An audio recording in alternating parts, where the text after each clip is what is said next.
Chers étudiants, bonjour. Une petite vidéo pour vous donner les instructions avant le cours du 6 novembre. Comme nous nous voyons en ligne, nous avons déjà prévu des devoirs pour le 6 novembre. Donc l'objectif de cette vidéo, c'est de vous montrer comment fonctionne Nestor et quels sont vos devoirs avant le 6 novembre. Voici le cours Nestor dont normalement vous avez accès. Si vous n'avez pas encore accès au cours Nestor, ça va arriver bientôt. Ici, vous voyez le menu. Si vous cliquez sur description du cours, le document le plus important, c'est celui-ci, le descriptif du cours. Je vous conseille de le lire très attentivement et vous pourrez nous poser des questions le premier cours si vous en avez. Ça parle des examens, des dates, des cours, du contenu des cours, etc. Le deuxième onglet important, c'est celui de l'agenda du cours. Donc ici, vous avez en une vue ce que nous allons faire pendant les 4 cours où nous allons nous voir. Et ici, vous avez la liste du travail à faire avant chaque cours. Donc vous voyez que avant le cours du 6 novembre, vous devez faire le travail pratique 1, lire des articles et faire une vidéo sur Flipgrid. On va commencer par la vidéo sur Flipgrid. Ici, dans le menu, vous voyez, hop, Flipgrid. Et on se présente sur Flipgrid. Si vous cliquez dessus, vous pouvez entrer avec un mot de passe qui est Master Language. Et voici notre classe. J'ai déjà mis une vidéo sur moi et c'est à vous de me répondre en enregistrant une petite vidéo sur vous. Voilà. Ça, c'est Flipgrid. Le deuxième exercice que vous devez faire, c'est de lire des articles. Donc, quand vous cliquez sur le cours du 6 novembre, pour le moment c'est caché, mais il y aura un dossier à préparer avant le cours. Donc, regardez les vidéos enregistrées sur Flipgrid, on en a déjà parlé. Faire le TP, on va en parler après. Et lire les articles, donc il y aura 4 articles à lire. Vous devez cliquer dessus et vous arrivez sur Per Usual, où vous pouvez lire les articles, mais aussi, très important, répondre à des questions et faire des commentaires, c'est-à-dire si vous ne comprenez pas quelque chose, hop, vous pouvez écrire un commentaire. Donc au total, il y aura 4 articles à lire de cette façon. On continue. Ah, j'ai quitté Nestor. Je reviens sur Nestor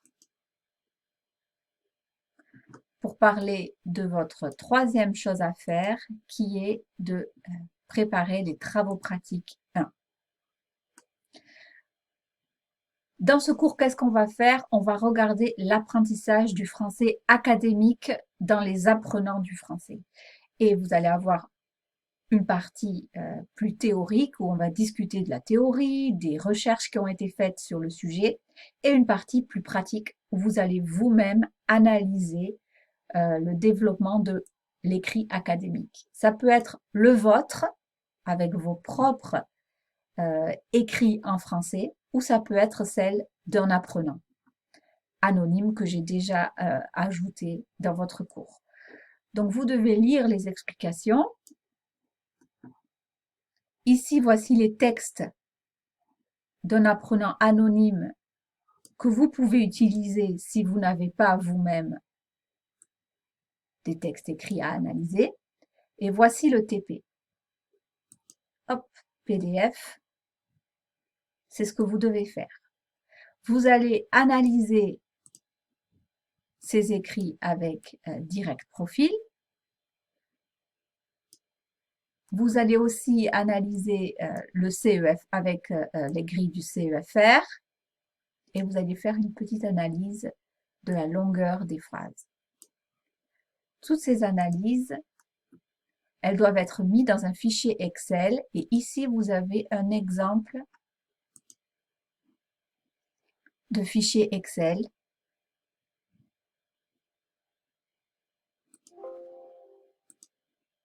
Alors n'ayez pas peur, ça ce sera la version finale. Mais par exemple, vous devez mettre ici pour le texte 1, le texte 2, le texte 3, le texte 4, les numéros de direct profil, les scores, et faire une analyse des stades de développement. Pour la longueur des phrases, c'est pareil. Pour le texte 1, 2, 3 et 4, vous devez noter le nombre de mots, etc. Donc une petite analyse quantitative des textes d'un apprenant ou de vous-même. Une fois que vous avez terminé le travail pratique, vous pouvez le rendre ici, travaux pratiques, hop, browse my computer, et vous pouvez ajouter votre document. Et ensuite, cliquez sur Submit.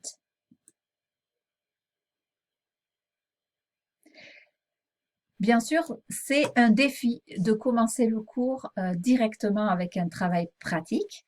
Donc, je suis complètement disponible au cas où vous avez des problèmes pour faire le travail pratique. N'hésitez pas à me contacter par mail et on essaiera de se voir en ligne pour que je vous aide. Ok, la dernière chose que je dois vous dire, il me semble, c'est que tout le monde n'a pas accès à Nestor en ce moment.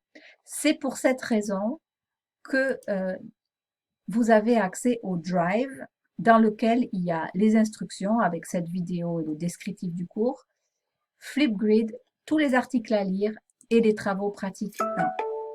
Et quand vous aurez accès à Nestor, vous pourrez mettre votre travail dessus. Voilà, c'est presque tout. La dernière chose, c'est de vous montrer où est la classe virtuelle. Donc, dans le menu sur Nestor, vous avez ici Nestor Collaborate. Et ça, c'est notre classe virtuelle. C'est là qu'on se verra le 6 novembre à 10 h. Et vous avez un cours et il faudra entrer dans le cours à ce moment-là. Voilà, c'est tout. Si vous avez des questions, n'hésitez pas à les poser. Et en attendant, eh bien, je vous souhaite une bonne journée et je vous dis au 6 novembre. Ciao!